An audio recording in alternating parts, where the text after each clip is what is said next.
Well, there's so much sadness. That's the thing. Like it's not just one thing that's made us sad. There's so many things that have happened to Aboriginal people. With displacement, dispossession. Identity. There's so many issues that we have as Aboriginal people, which unfortunately a lot of the other people, other communities don't understand because they haven't been through that. You know what I mean? Like when I talk about like non-Indigenous people or government, when you try to explain that to government, they're not coming from a place of oppression that we have. So trying to get them to understand what it is that makes us sad and why we're having these issues, it can be a bit hard sometimes. Yeah. Because when we see you on screen, we naturally think humour.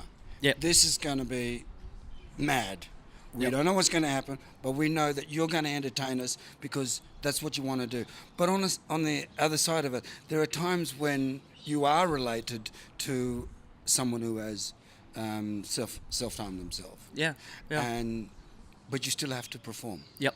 How do you differentiate?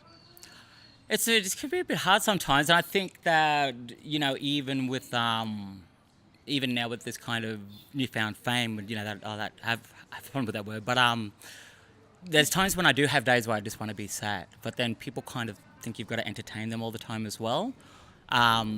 So it's a bit hard to do, but then at the same time, laughter is medicine as well, and I think music comedy is for me is I think it's kind of a selfish thing in a way because when I make people laugh, them feeling good makes me feel good.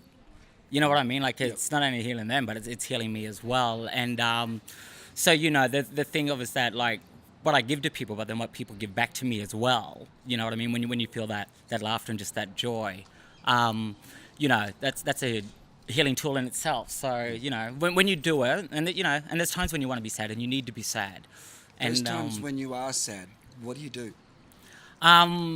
it was funny actually because I went through a few things lately. Like last year I kind of went through a really bad period of sadness, and even when we were filming Black Comedy, I had two uncles pass away, and and then I couldn't end up making one of the funerals, and I was trying to kind of deal with all that stuff. So I kind of went into this place where I was just really feeling sad, and then I noticed in myself that the way I was reacting wasn't normal of me because I was disconnecting myself from people. I wasn't returning calls. I was just kind of locking myself away, not wanting to talk to anyone, and trying to kind of numb myself through all this thing of what I was feeling. And when I saw that, I saw the signs within myself. I went, you're not like this. This isn't who you are. So for you to act in this way, something's going on with you.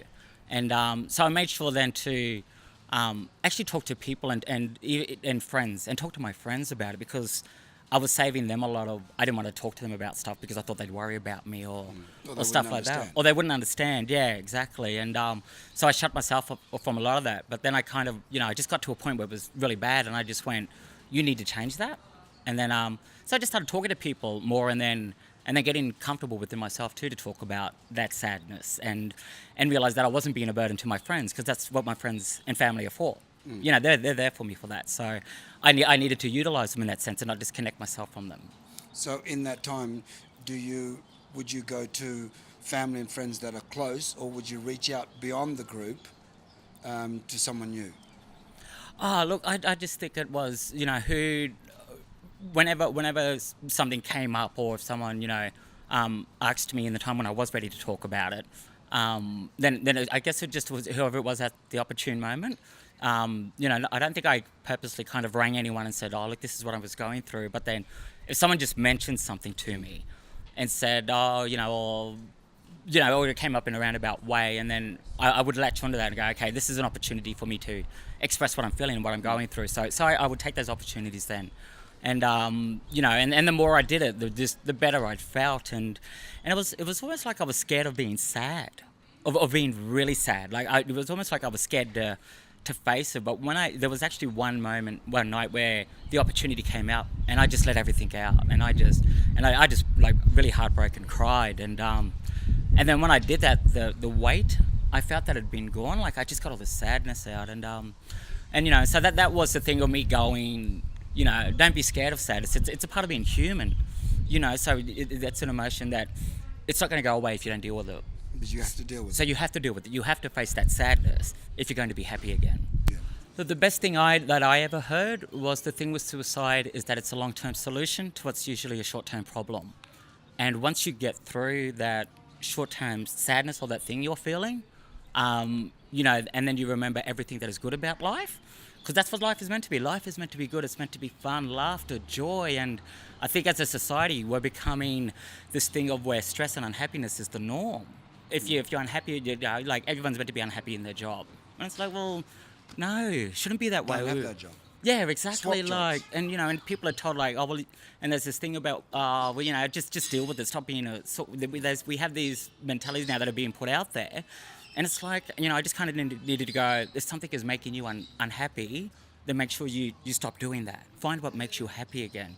Find the joy. Find what you love. And that's what I said. And if there's one thing I've learned about comedy, is that the way people respond to laughter and the way people of how it makes us feel. So, and even like I said, when people are laughing and how it makes me feel, you know what I mean? So just find the things that make you happy and remind yourself of that, and don't get caught up, and especially with young ones with social media and that nowadays of online bullying and all that kind of stuff, and and then it makes I get angry then at, like, say, with politicians who come and condemn bullying, and then you watch Question Time and the way they talk to each other, and it's like, well, you have no right to tell them kids that when you're acting like that, because that's Big hairy-ass man. big hairy ass men are acting like that, and that's what our kids are seeing. You know what I mean? Or Yeah. so if you want to talk about bullying and stuff, then you need to look at that yourself as well. But I just think for the young ones, just remember what makes you happy. And life is meant to be.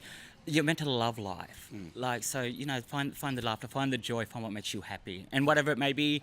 And don't worry if other people think it's stupid. Whatever thing, let them do what makes them happy. You do what makes you happy, because life is about you.